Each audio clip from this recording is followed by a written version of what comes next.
सर्वांना नाताळाच्या हार्दिक हार्दिक शुभेच्छा।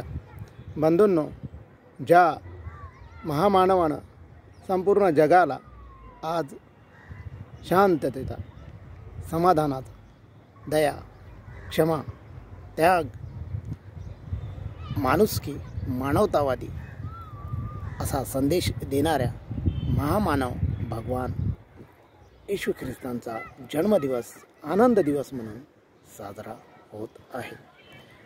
बंधूंनो, विश्वाचे कार्य सुरळीत चालण्यासाठी भौतिकता व मानवता या दोन्ही गोष्टी तितक्याच आवश्यक असतात। नैतिक मूल्यांचा आधार नसेल तर पैसा, सत्ता, मान, सन्मान, संपत्ती यांचा गैरवापर जास्त होत असतो, निसर्गाचा ऱ्हास होत असतो। ही अनुभव आपण ठिकठिकाणी पाहतो आहे। भौतिक विकास आवश्यक नसतो, पण फक्त भौतिकाच्या मागे लागणे म्हणजे मायेत गुरफटण्यासारखेच।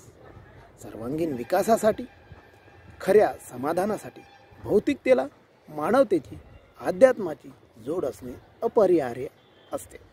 भौतिकाकडे, इंद्रियगम्य गोष्टीकडे आकर्षित होणे मनुष्याचा मूळतः स्वभावच असतो, पण भौतिकाच्या पलीकडे असणाऱ्या अदृश्य गोष्टीचे भान करून देण्यासाठी या पृथ्वी तलावर संत महात्म्य जन्म घेत असतात। भगवद्गीतेत म्हटल्याप्रमाणे यदा यदा धर्मस्य ग्लानिर्भवति भारत अद्युत्थानम् अधर्मस्य तदात्म्यानं सुजम्यम। याच प्रकारची प्रचिती भगवान येशू ख्रिस्तांच्या जन्मावरून, त्यांच्या शिकवणुकीवरून आपल्याला निदर्शनास येते। बंधूंनो, हे संत महात्म्य एक प्रकारचा अवतारच। त्यांनी समाजामध्ये सेवा, त्याग, प्रेम, बलिदान आणि आनंददायी जीवन जगण्याचा मार्ग दिला।